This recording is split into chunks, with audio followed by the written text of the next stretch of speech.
Welcome back, everybody. In this lecture, we're sort of going to continue down the line when looking at this concept of the self and how we get a better understanding of who we are when we focus our attention on something we call justifying our actions. To provide context as to how this topic fits in with what we were discussing before the previous exam, I want to go back to a slide, a topic that we were discussing when looking at this concept of the self. In essence, we said that forming a sense of the self was really critical in our ability to successfully present ourselves in specific ways and sort of make decisions about what we want to do in different scenarios. I also mentioned in that lecture that a critical part to understanding the self is to be able to explain why we did some of the things that we did. This concept of what we called self-justification. I referenced at that time that we would be talking about it later. Well, this is the later. This is that moment when we can take a closer look at how once we start acting, we not only use that to get a sense of who we are, but we also, in that trying to understand who we are also trying to understand why we do some of the things that we're doing. And maybe in doing so, sometimes reassess that self that we've been talking about. To understand this example a little bit better, of how we might justify our behaviors or explain things, I thought we'd start this lecture off with an activity. One that will require you to just take a few seconds to kind of sit down, pause, and think about something that I'm guessing is relatively intuitive. Some rules that you have decided to live your life by. And each of us are going to have our own separate rules, but I'm guessing that many of you have come up with these rules, or maybe you call them mantras, for a variety of different scenarios. Maybe you've got an odd one like don't steal for babies, or, live each day to the fullest, or something along that line. Now, they can be broad, like the live each day to the fullest example I gave, or they can be pretty narrow, like don't steal from babies. But if you could, just take a minute to come up with, say, a top 5 list of rules that you live your life by. If you can't quite get to 5, 3 or 4 is perfectly fine. But a list of some things that you've decided that you're going to aspire to and typically do live your life by. I'd like you to write down that list somewhere. And then after writing down the list, I want you to write down where you think those ideas came from. Have they been something that have been a part of your life the entire time, or have they changed or developed as a result of something?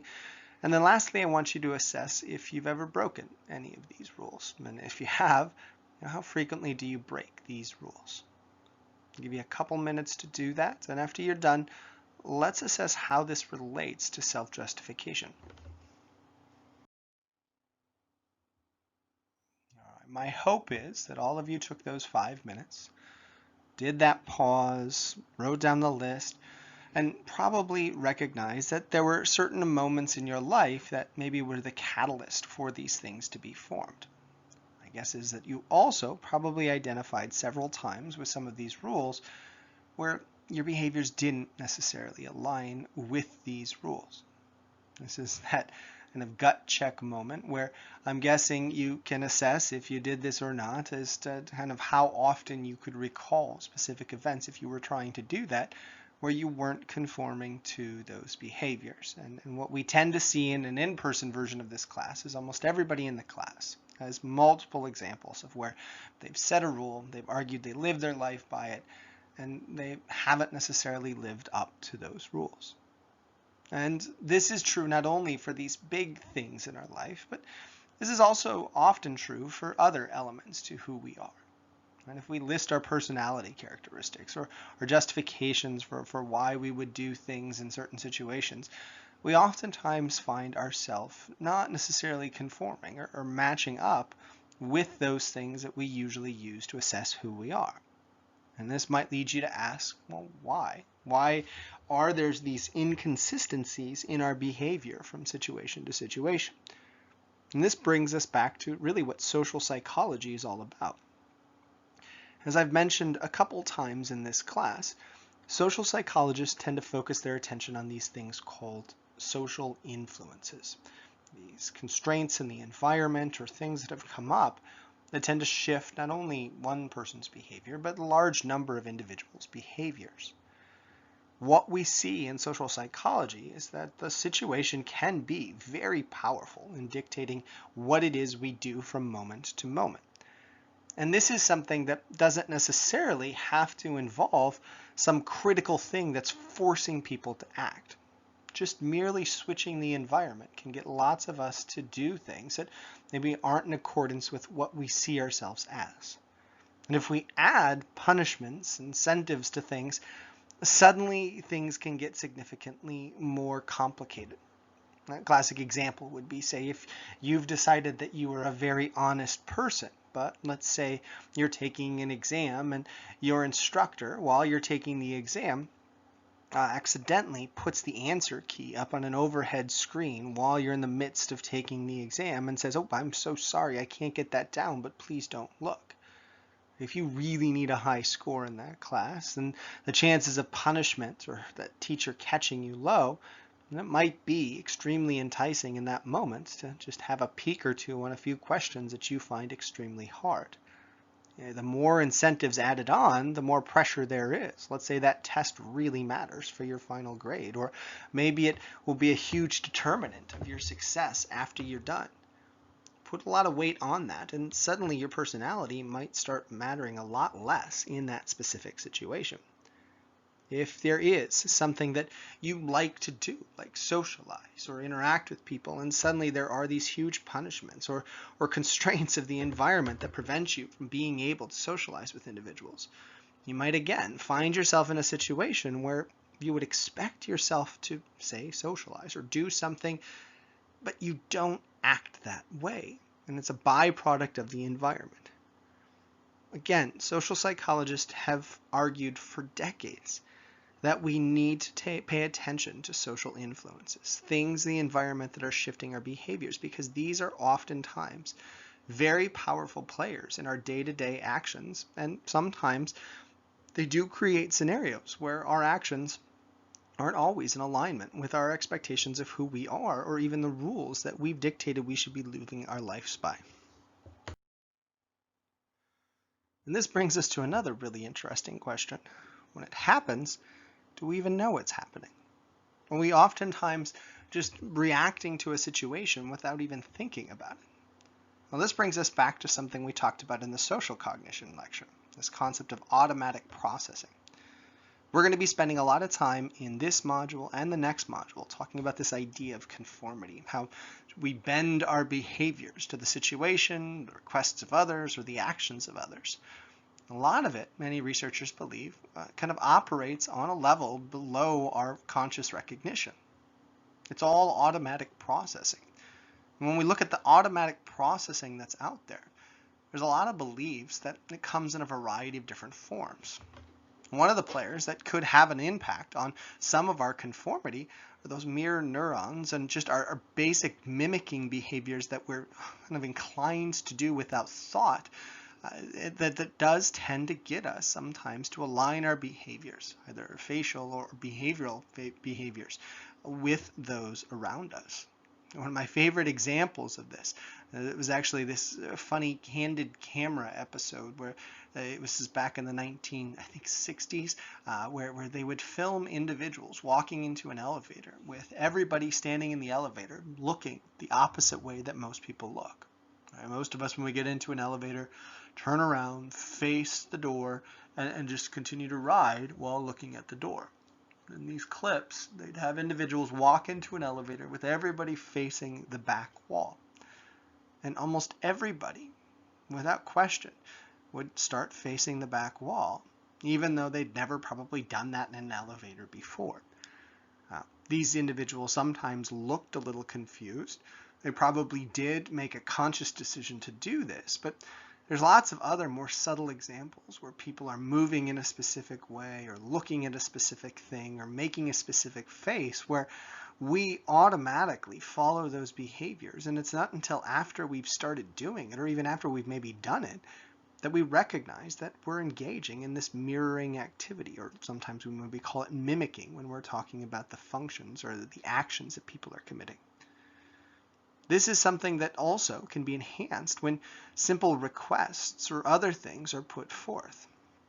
There's actually a famous historical figure in the United States that studied something similar to this, and we nowadays call it the Ben Franklin effect, where Benjamin Franklin was actually able to discover that oftentimes he could get people that didn't like him or didn't like some of his ideas to begin liking him, to follow along with some of his requests by doing something odd, and that's asking them to do something for him. A classic example that he would often cite was a situation where he wanted a fellow politician to go along with a piece of legislation that he was trying to push. So instead of asking this person to help him with the legislation, something he was certain this person was not going to do because they were not necessarily friends, he decided to ask this individual to loan him a book from this library, this private library this individual is a part of. After asking for help with this book, he then proceeded to ask for another thing, a little bit bigger than the previous one, but still mild to an extent. And he continued, he persisted to ask for thing after thing from this other politician or legislator. And eventually, when this vote for this piece of legislation that he was interested in came up, he asked this person to go along with him. And as a result of the fact that this person had continually given Franklin thing after thing, he went along with this new request. And it sort of seems counterintuitive. Right? One would think that essentially as people start taking things from you, you start assessing this balance and maybe do decide in this case that you're going to pull away. But what Franklin argued, and others seem to have confirmed, is that sometimes when somebody is asking more and more of us, we oddly enough are thinking more and more about them and liking them more and more as we continue to do favor after favor for them. This has also been paired with more recent studies that have shown that if you give justifications behind the requests, this bending to the will of others and this kind of decision that this is something that you should be doing and you want to be doing becomes enhanced even more. I couldn't find the exact citation for this, but one of my favorite studies I learned about as a graduate student was a study where individuals were kind of unknowingly put in an experiment where they would stand in line for a copier, something that's very common at many schools where you've got multiple faculty members and students trying to make copies at any given time. And the researchers involved in this study would go in front of the line and make different requests to get to the front of the line instead of having to stand in the back. Some would just walk in front and hope that nobody would yell at them. Others would ask if they could get into the front without giving any explanation. Others would ask if they could get in the front with giving an explanation that pertained exactly to what was going on. And then others would ask to get in the front and give some just random explanation, but provide an explanation nonetheless. And what they found in this study was that those that snuck to the front of the line without giving a reason didn't often succeed in being able to make copies as other people were waiting. Those that snuck to the front of the line and asked did have a slightly better chance of getting to that front and staying there. But those that gave a reason, regardless of what that reason was, were significantly more likely to be able to jump in front of that line and get their copies done before everybody else. And this again really highlights how oftentimes we can change our behaviors, conform to situations in ways that maybe we wouldn't anticipate while looking at from the outside. And if we're looking for why this is happening, many social psychologists have argued that this is happening almost at a subconscious level, even though I guess many social psychologists wouldn't like to use that exact phrase of subconscious. It's definitely automatic, is what they're implying. It's very tough for us, if the right scenario comes about, to be able to resist these kind of inclinations, these tendencies all of us have to bend to certain social contexts and social situations. And this brings us to a really interesting question. If we do find ourselves in these situations where we've conformed to a request or we've been led to do something that doesn't align with our beliefs, what's the end consequence? What's the thing that happens as a result of this new mismatch? And this was something that was explored way back in 1957 by a researcher named Leon Festinger. What he did in his study was he invited college students to come in and participate in what I believe he described as a spatial reasoning activity. I mean, participants would come into this study. They would stand in front of this gigantic wheel-looking device that had multiple wheels connected to each other, much like you see in this slide here. And they would be asked to turn these wheels in some sequential order. And his argument was, as people were participating, that he was measuring things like how fast they did things, the mechanics of their movement, how essentially they were able to do this relatively simple but repetitive task for an extended period of time. And his apparatus that he set up was not necessarily designed to measure anything relating to hand-eye coordination. It was specifically designed to be a ridiculously boring, tedious task.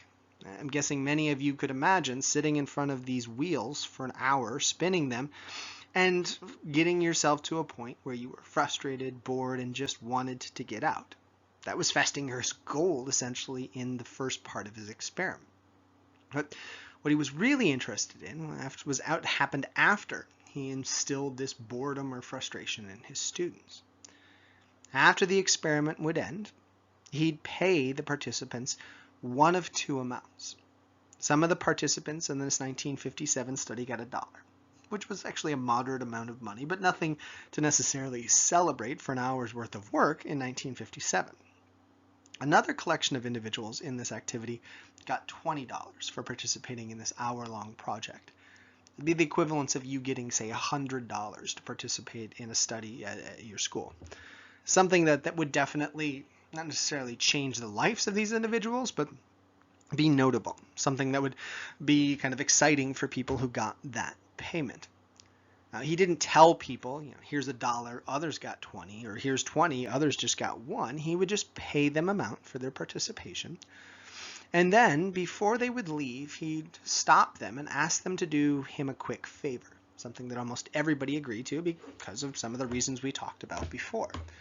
He'd tell these individuals that his lab had detected that motivation levels during this experiment were sort of low, and that people weren't necessarily putting in efforts that could help them with their data. So we asked these individuals that had just gotten their pay, just finished the experiment, and remember, were probably bored out of their mind for an hour while they were doing it, to actually walk the next participant that was about to arrive for the study through the experiment, show them what they needed to do, and when describing it, try to do it in a way that made it look or sound like it was exciting. Now again, because most of us just will do that when asked, almost every participant in the study agreed to it and then did describe the experiment to the next person that arrived in a way that seemed excited. Now, they didn't know that the next person that they were explaining the experiment to was a Confederate, and they didn't really care what that person was learning from the other individual. They just were looking at whether or not these people were doing it in earnest. And for everybody that was acting in earnest in these explanations, which was, again, the vast majority of Festinger's participants, he then pulled them aside after they had explained the study to the other person and said, just real quickly, one last question. It looks like you actually enjoyed the experiment based on the way you described it to the other individual. He said, is that the case? Could you tell us if you had a good time? And to Festinger's surprise, and many other individuals' surprises when they read this report, there was a very robust effect just based on the conditions that he had created. Now, in Festinger's mind, what he had done was made people extremely bored, and through certain social constraints, he had gotten them to then talk about how fun something was to another individual. And doing this, he created something that he called cognitive dissonance, this mismatch between our behaviors and our current attitudes. And in Festinger's argument, when people experience this cognitive dissonance, they have this need, this desire to immediately get rid of it, to try to find a way to explain this mismatch behind their behaviors and their own attitudes. So if we have a choice, he said, we might, when we recognize the mismatch, just change our actions. Right? If you think of yourself as very friendly, somebody points out that you're being mean to somebody, and you have the time and the ability, maybe you just start being a little bit nicer to that individual. But in his specific experiment, he sort of got rid of that option for his participants. They had already lied to another person about how fun something was. They couldn't undo the lie because they were no longer around that person. So that led them to the other option, and that was, in his mind, to find a way to justify their behaviors. Some individuals had a pretty good justification, he argued. He had just paid them an extreme amount of money, and maybe they felt beholden to him to reciprocate after getting that large sum. And this is exactly what he found. Those that got the $20 had an ability to justify their actions, and many of them said, no, I didn't have fun. You paid me $20 and I felt like I owed you, essentially reducing or removing the cognitive dissonance and allowing them to move on. But for those that only got $1, they couldn't do that. They were still in the throes of cognitive dissonance, realizing right then and there that they had probably been bored, but were convinced to lie to somebody about how exciting something was. Manifesting your surprise, most of these individuals that have been given the $1 chose, in their attempts to reduce this cognitive dissonance, to just alter their attitudes. Most of them then went on to argue that yes, it was actually a very fun and exciting activity, spinning these wheels over and over and over again for over an hour. Essentially, Festinger argued that the pain of having cognitive dissonance greatly outweighs our insistence on having a specific attitude towards things or a belief about something. So when push comes to shove, if we're thinking our behaviors aren't aligning with what we feel or how we think, we'll just shift how we feel about something. And when Festinger published this, lots of people flocked to understand this a little bit better. The Festinger study was sort of based on our feelings about a specific situation. Do you enjoy that event or that thing? Others started to ask, well, can we change our attitudes about a topic as a whole? In fact, another researcher, just about a year later, named Judson Mills, created another situation that was very similar to that of Festinger's, where he would ask participants their feelings before coming into the lab about cheating. And then he'd have all of his participants come into this study where half of them were given a tough task where cheating didn't help them at all, and others were given a similar tough task, but one that could be easily solved if they collaborated with each other. In fact, the situational constraints made it almost impossible for these individuals to finish the task unless they did indeed cheat. And after putting people through this test, where again, most of us don't feel necessarily great about cheating to begin with, but we are forced into different situations to do things. What Mills found was that those that hadn't been forced to cheat maintained their attitudes about cheating that they had come in with into the experiment, while those that were forced to cheat, sort of regardless where they lied in their original opinions of cheating, tended to greatly shift their opinions of cheating after going through the experiment. Those that had described cheating as abhorrent, this thing that they would never do, suddenly thought of it as slightly more okay. Those that were in the middle suddenly became even more in favor of cheating under the right circumstances. And it really highlighted how we can not only, through creating cognitive dissonance, shift our attitudes about something we're experiencing at the moment, but we could potentially shift our attitudes about something that we've held in our heads as a whole for an extended period of time. This is the power of the situation, especially when the situation creates this mismatch between our attitudes and the behaviors we're displaying. Where do we find this then in real life examples? Can we see situations where people have used this creation of cognitive dissonance to change people for better or worse? A lot of this relates to a concept that many social psychologists and clinical psychologists and even people in fields like personality psychology have looked at for years, something called counter-attitudinal advocacy. It's these acts or these kind of things that people are forced to do where they're pushed intentionally to say things, react to things that are counter to their current sets of beliefs. The classic example of counter-attitudinal advocacy is in clinical work, where people who are struggling with depression are asked for an extended period of time to just try to express outwardly happiness, motivation, kind of energy levels. It's also been something that's been used in substance abuse research, where those that are craving certain drugs are encouraged to just keep telling everybody they don't want a certain drug or a certain chemical that they become addicted to.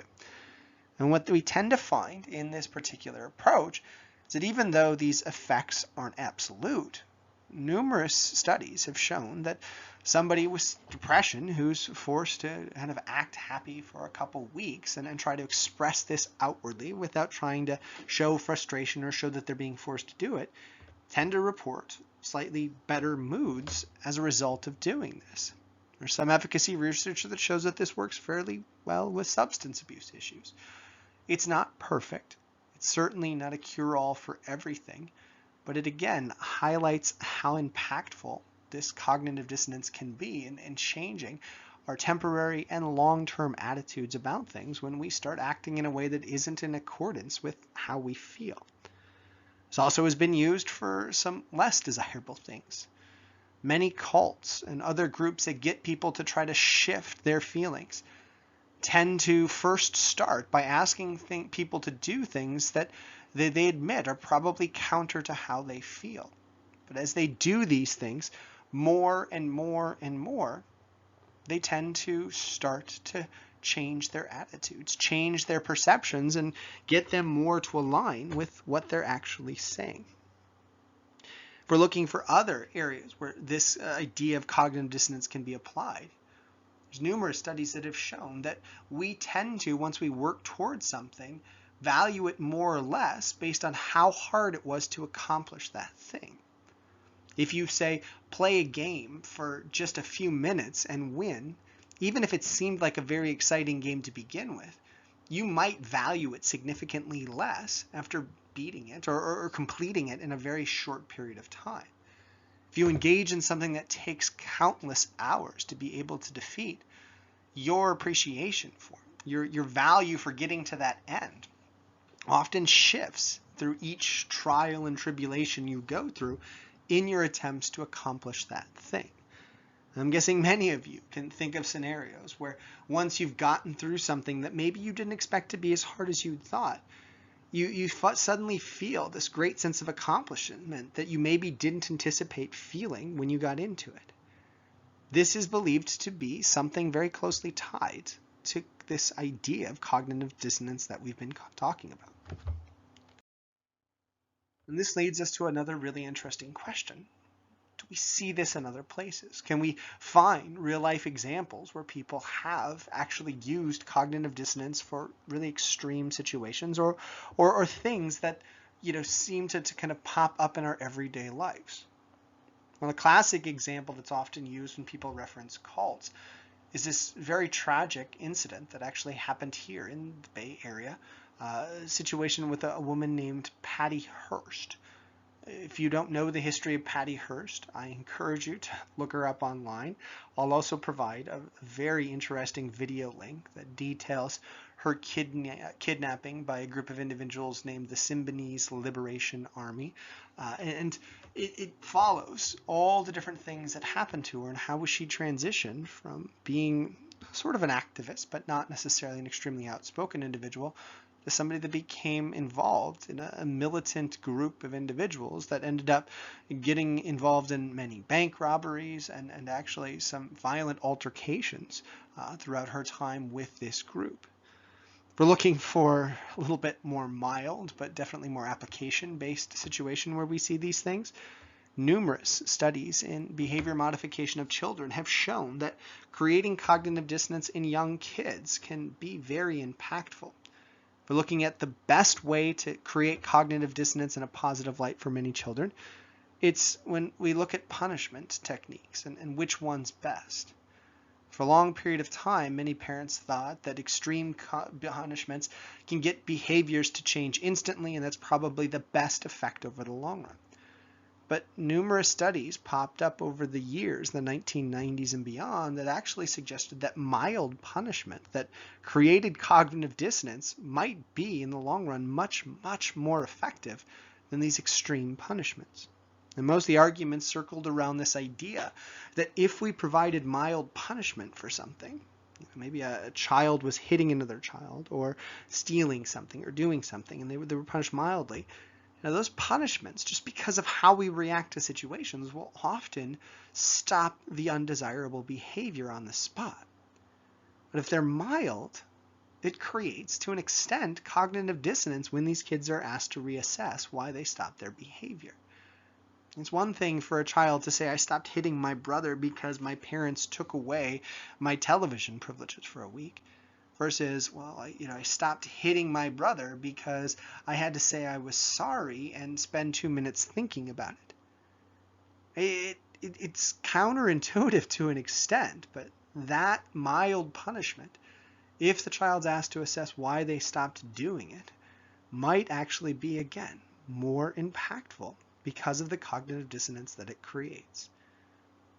These are obviously more desirable situations, but if we're looking in our history, we've got a slew of undesirable ones that are similar to the Patty Hearst case. Well, I wouldn't say necessarily identical, but if you've ever been at any major college with frats and sororities all over the place, you might have encountered some of the atypical, odd initiation ceremonies that many of them have, that are either on the surface and something that is just known, or sort of happening behind the scenes. And if you encounter them, you might ask yourself, why? Why would these people subject others to these things?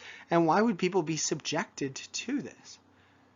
What numerous studies have shown is that this odd thing that we often call hazing or initiations can actually have a sort of impact in a positive way on these individuals in terms of their bonds with these fraternities or sororities, where when they're forced to do things they don't want to do and are asked why they're doing it, they start to, much like we've talked about before, value those groups significantly more. Something sort of tied to this justification effort idea I talked about before. When you have increased value or anticipation of these things being more important, you get better retention of individuals that join these groups. You get more donations years after when these individuals are kind of asked for assistance later on.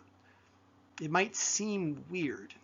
It might be frustrating for those of us that have seen these types of things, but there is a preponderance of evidence to suggest that these hazing ceremonies are not just an outlet for older individuals to pick on younger kids.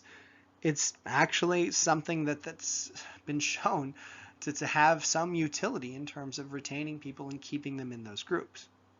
Please understand, I'm not advocating for hazing or anything like that. I'm just trying to give an explanation for why this is something that's persisted for so long, even though there's lots of individuals that don't like it and have been fighting very hard against it for years. And this brings us to one other area that was of great interest to early social psychologists when it came to this kind of shift that our behaviors can have when the right situation comes up.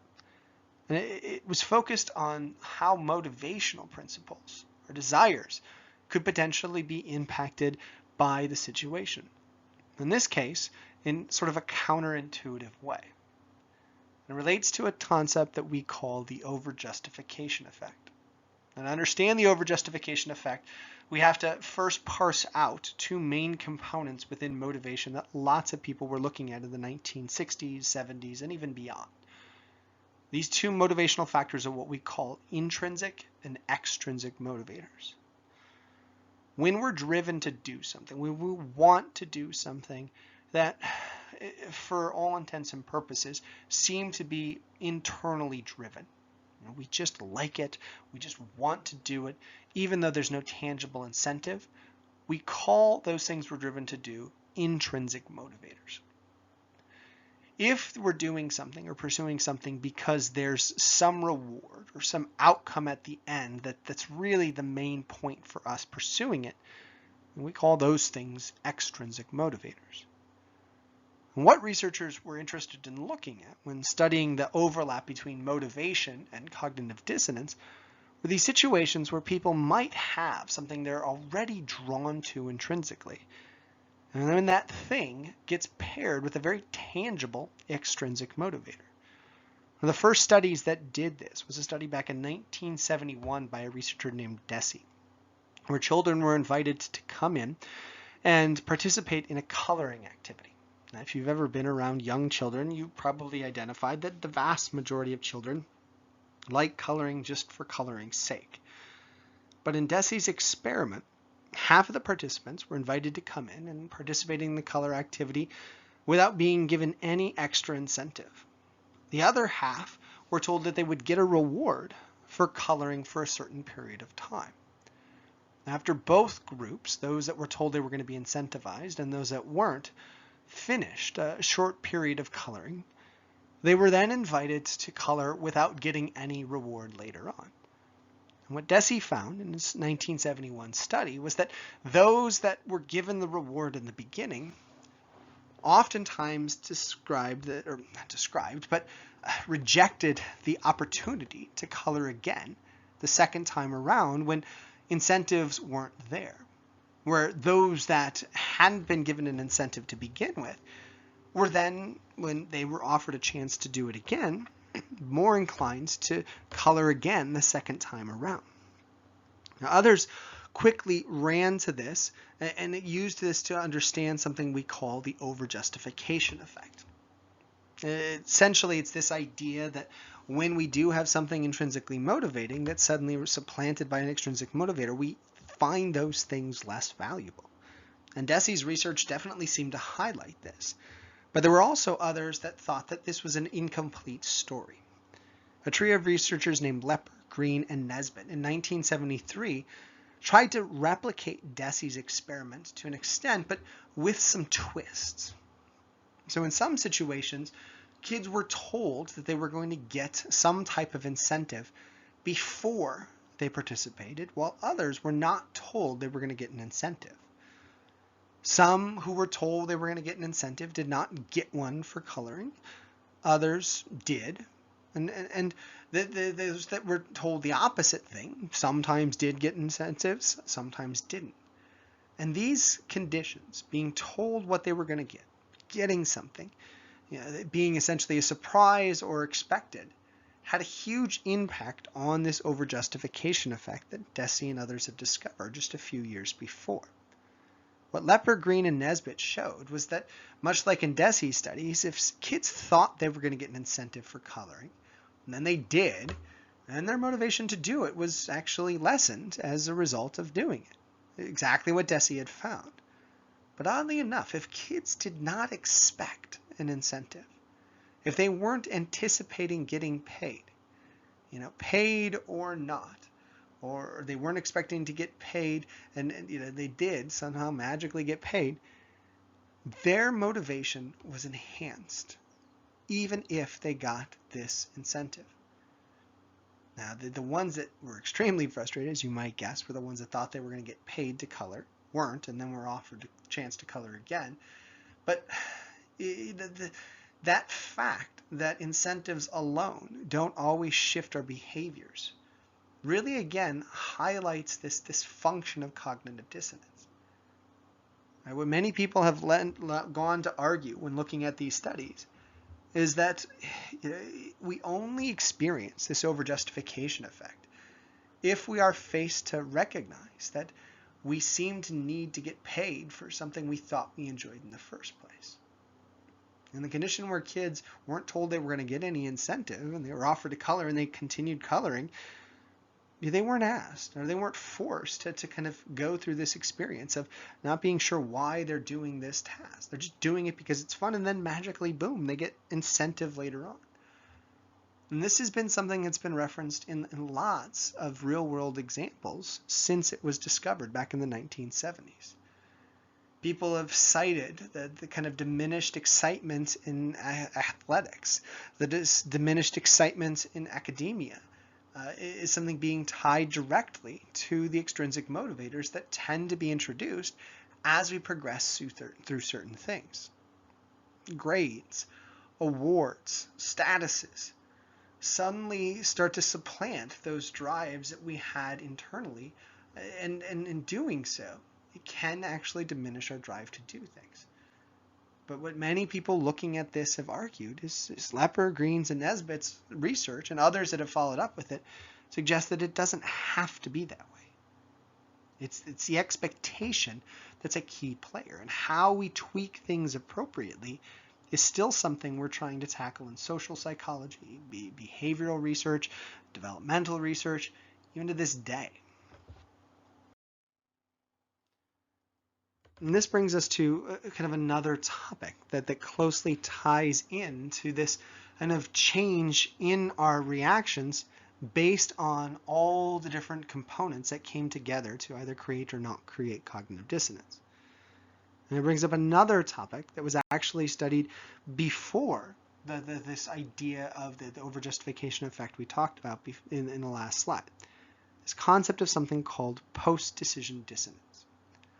As people studied Festinger's research in the 1950s, as the Judson Mills study came out, one of the things that people asked was, when is this dissonance actually happening? Is it happening while these people are encountering it, or is it something that only occurs when they're asked to sort of assess their behaviors? What most researchers started to argue is that dissonance really only occurs once we've done something and kind of are asked to then assess why we've done the things that we do. One of the first researchers to show how impactful that this kind of moment of assessment could be was a researcher named Brehm, who had participants come in and rate a bunch of household appliances that they potentially would want to have in their house. And unbeknownst to these individuals, what Brehm and others would do is give each participant one of the household items, but they would always just give them one of the household items that was rated equally to another item. So if I said, on a scale of 1 to 20, how much do you find this blender, this chopper, this coffee grinder, whatever, all these things desirable? And you gave me 2 that just so happens to be at the exact same level. What Brehm did was gave one of those items to these individuals. And then he asked these individuals to rate their opinion of the 2 that were equal initially, not saying that these individuals had rated those 2 the exact same way. And what Brehm found was that just by being given that one thing, most people suddenly rated that appliance that they'd gotten as more desirable, as something that they actually liked more than the other thing that they could have potentially been just randomly given. I know this might seem kind of like a weird way of studying post-decision dissonance, but it led to other researchers trying to explain this even more and trying to understand the elements to post-decision dissonance that pushed us in one direction over another. One researcher, actually a trio of researchers, that looked at this idea further was a collection of individuals who actually invited college participants to come into a study. And in this study, they had to do a couple things. And as a result of their kind of completion of these small activities, they were given a poster as a reward. But they were told that if they were going to take this poster as a reward, they were required to put it up in their dorm rooms at the beginning of, I think it was their freshman year, if I recall correctly. And they were told if they got taken down, they wouldn't be able to participate in any follow-up studies, and they wouldn't contact them for anything. So it was essential that they put these posters up on the wall. Some of the participants were kind of also told that out of the posters that they were going to get to choose, they were going to get to then choose a new poster later on if they wanted to switch. Other participants were told that they would not have an option of switching the poster after they'd selected one, so that they needed to select very carefully which one they want put it on their walls. Now, the two posters that they had to choose between were not necessarily the ones that you see here, but they were sort of like that. Right? They were movie posters that were kind of benign, nothing that amazing. But, most college students like getting free stuff, so almost everybody in the study agreed to pick a poster and keep it. And then about halfway through the semester, all the participants, regardless of what they were told originally, were called and asked if they would like to switch the poster that they had. And what Wilson and all these other colleagues found was that those that were told they could switch the poster were kind of split on whether or not they stayed with the poster they had originally selected. It wasn't quite half, but a large number of them did change their mind on which poster they had chosen. Those that were told that they had to commit to their poster, that they needed to stay with it, overwhelmingly stuck with the poster they had already chosen. And this, again, highlights an interesting component to post-decision dissonance. It suggests that, again, when we make a choice, we are immediately assessing whether or not we made a choice or did something that aligns with our interpretation of ourselves. But we can sort of be okay with mismatches if our choice or actions can sort of be undone at some point later on. If we're expecting these things to be permanent, well, then we feel this immediate need to do away with the dissonance, to change our attitudes or change our opinions, justify our behaviors so we can get back to that alignment that we originally had. This study and many others like it really highlighted this need to do away with cognitive dissonance and this need to do away with it once it's brought to our attention. This concept of the situation switching us and causing us to feel different things and make sense of things in different ways is a path we're going to continue down in our next lecture. For now, we're going to kind of close up shop. But be ready because in our next class, we'll be visiting this topic of attitudes, and we'll be talking about a lot of things that not only align with this concept of kind of justifying ourselves, but also align with what we're going to be talking about in the next module when we talk about this concept of conformity. For today, have a great evening, great week, or whatever it is that you're at right now, and I'll hopefully see many of you very soon. Take care.